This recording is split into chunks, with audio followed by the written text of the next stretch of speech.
नमस्कार। बीएड प्रथम वर्ष विषय हमारा हिंदी का शिक्षण शास्त्र है। आज हम लोग बात करेंगे काव्य के स्वरूप की।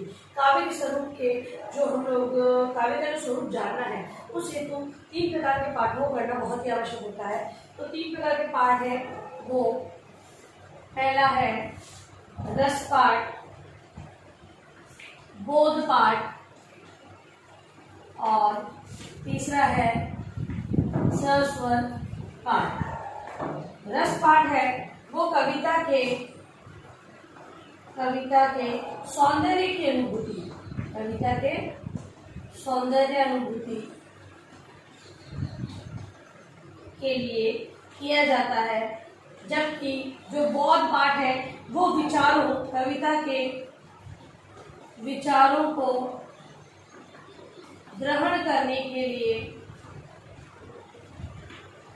होता है, तथा जो सस्वर पाठ है वो विद्यार्थियों के अंतर्गत जो हृदय तंत्र होता है उसको समृद्ध करने के लिए होता है। विद्यार्थियों के हृदय तंत्र को समृद्ध करने के लिए क्या होता है, वो होता है सस्वर पाठ होता है। ठीक है, अब हम रस पाठ को थोड़ा गहराई से जानेंगे। तो सबसे पहला है रस पाठ। पहला है रस पाठ। रस पाठ के अंतर्गत रस पाठ कविता का रूप है, कविता का रूप है। कविता में सौंदर्य, कविता में सौंदर्य बिखरा पड़ा है, बिखरा पड़ा है। इस सौंदर्य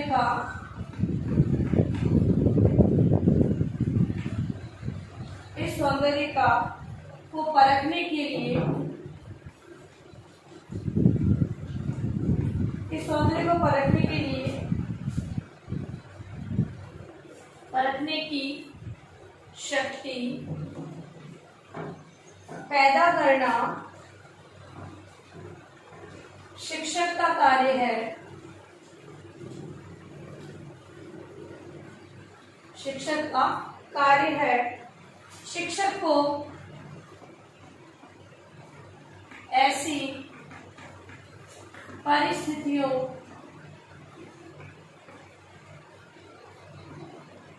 ऐसी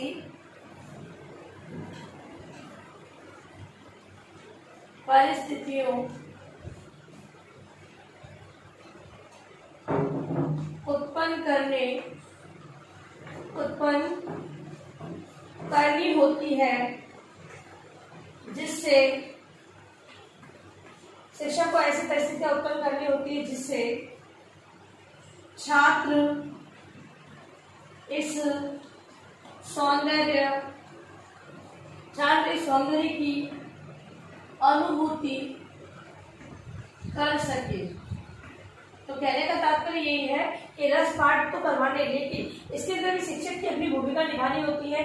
जब तक शिक्षक है वो सौंदर्य की अनुभूति नहीं जानता और विद्यार्थियों के समक्ष ऐसी स्थितियां उत्पन्न नहीं करता जिससे कि बालक है वो सौंदर्य की अनुभूति कर सके, तब तक बालक है वो सौंदर्य की अनुभूति नहीं कर सकेंगे। तो शिक्षक को अनुभव द्वारा उस अनुभूति का ज्ञान विद्यार्थियों को प्राप्त करने के लिए ऐसी परिस्थितियों का निर्माण करना होता है। शिक्षक द्वारा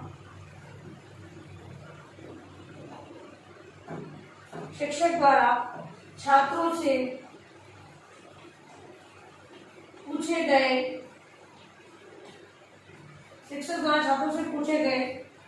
प्रश्न उनको कविता के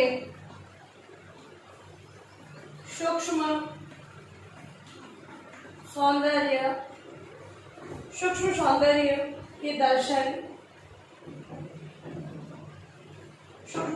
दर्शन कराते हैं।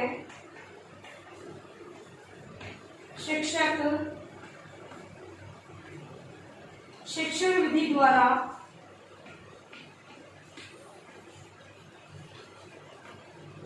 शिक्षण विधि द्वारा सौंदर्य को आत्मसात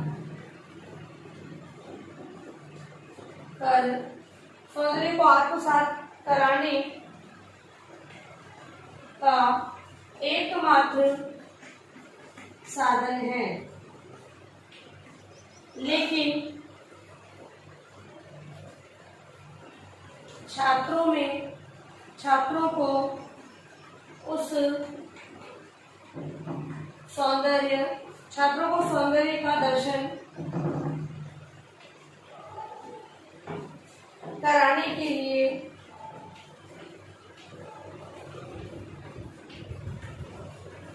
शिक्षकों को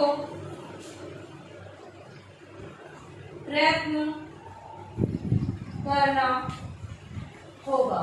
ठीक है, तो द्वितीय बात इसलिए बताया जा रहा है कि सौंदर्य की अनुभूति में विद्यार्थी करेंगे, लेकिन ये सारा कार्य शिक्षक को करना होगा। शिक्षक ही है जो विद्यार्थियों को सही परिस्थितियों के आधार पर कार्य का सौंदर्य किस प्रकार ग्रहण किया जाता है या कार्य की शक्ति को किस प्रकार परखा जाता है, ये सारी समझ शिक्षक के अंतर्गत होती है। शिक्षक अपनी विभिन्न शिक्षण विधियों को आधार बनाते हुए, उनका उपयोग करते हुए विद्यार्थियों के अंतर्गत सौंदर्य के रस पाठ या सौंदर्य के स्वरूप को जानने का प्रयास वो करवाता है। अब है बोध पाठ। दूसरा है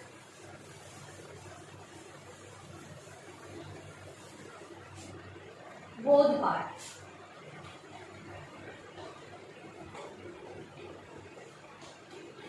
बोध पाठ के अंतर्गत कविता की सौंदर्य अनुभूति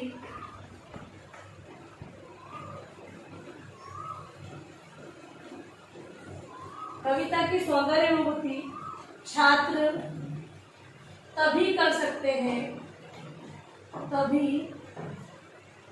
सकता है जब वह अर्थ ग्रहण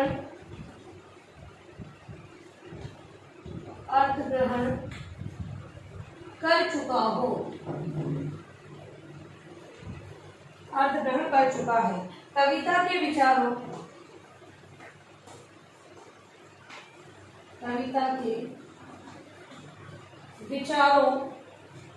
की व्याख्या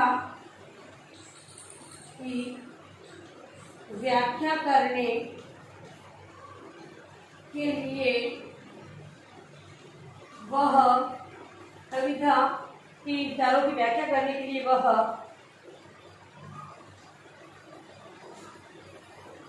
प्रश्नोत्तर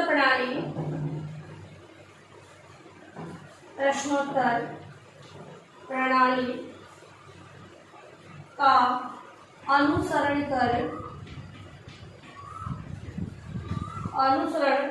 कर सकता है अथवा प्रवचन प्रणाली का भी। दूसरी बात है, अगर वो कविता के सौंदर्य की अनुभूति करना चाहता है, विद्यार्थियों को सौंदर्य की अनुभूति करवानी है, तो सबसे पहले उस जो पद्य या काव्य दे रखा है उसके अर्थ को ग्रहण करना जरूरी है। अर्थ ग्रहण करने के बाद ही व्याख्या की जाती है, और ये व्याख्या है प्रश्नोत्तर के माध्यम से भी करवाई जा सकती है या फिर एक व्याख्या प्रवचन के आधार पर भी करवाई जा सकती है। यदि किसी पंक्ति के दो अर्थ निकलते हो तो एक अर्थ भले ही प्रश्नोत्तर विधि से निकल आए,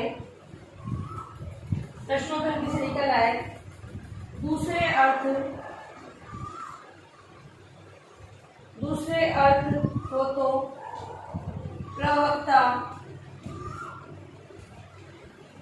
से बताना होगा।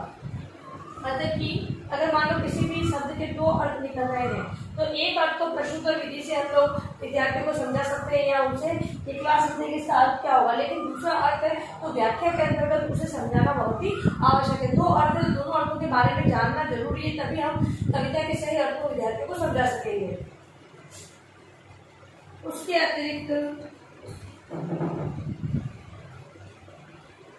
अतिरिक्त बात तो करनी ही होगी। यह अतिरिक्त कथन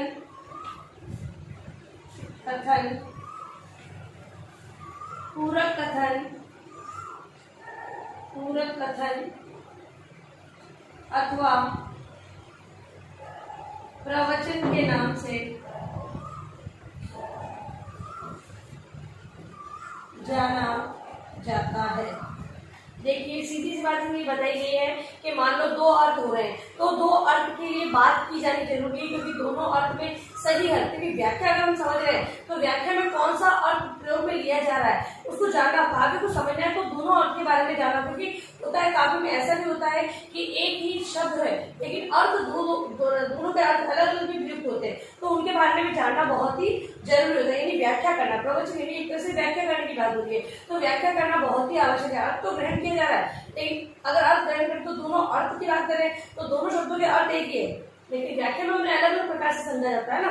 इसीलिए दोनों के ये कहा गया प्रवचन को भी अपनाना होगा। प्रश्नों के आधार पर हम लोग पूछे इसका अर्थ क्या है तो विद्यार्थी उसका अर्थ बता देंगे। हमको क्या जाएगा कि बच्चे की समझ रहे हैं, ज्ञान है इसका अर्थ। अब हमने जाके हम बोध के अंदर क्या कर रहे हैं, बच्चों को अर्थ पता है या नहीं पता है ये पता लगाना है। तो बच्चे अगर उस अर्थ को, शब्द जो लिखा हुआ है उसके अगर दो अर्थ होंगे तभी वो तो एक ही अर्थ को लेंगे, लेकिन देखिए प्रवचन के अंदर अध्यापक उन्हें ज्ञात करवाएगा कि दोनों शब्दों के अर्थ अलग अलग है। शब्द एक होने के बावजूद भी अर्थ में इनमें परिवर्तन दिया गया है, और परिवर्तन क्या है इस बात को क्लियर करना बहुत ही आवश्यक है। फिर है सस्वर पाठ।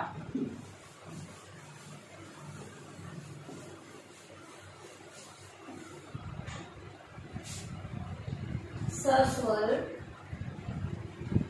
पाठ यह तो मनोवैज्ञानिक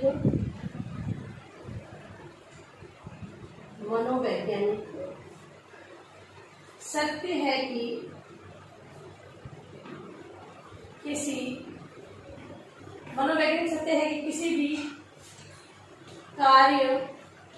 भी कार्य से जितनी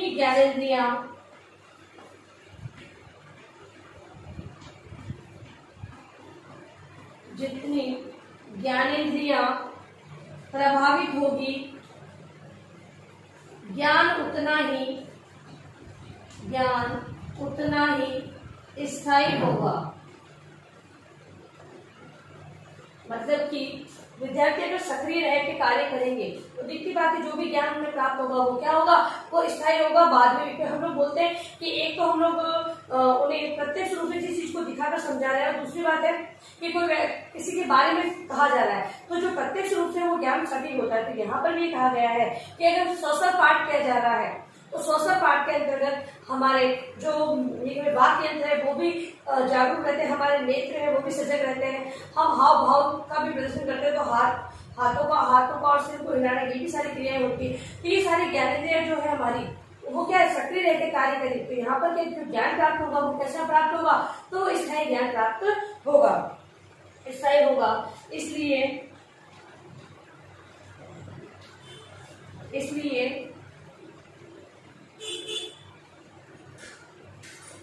छात्रों को सस्वर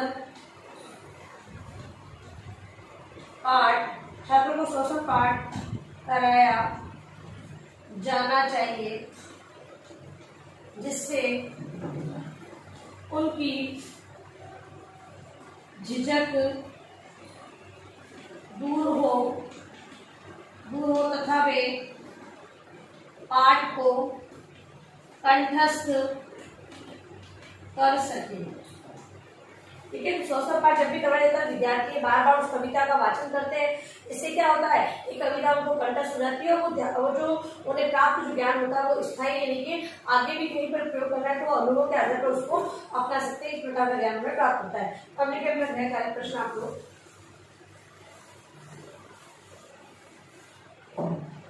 गृह कार्य है आपका काव्य के स्वरूप का वर्णन करें।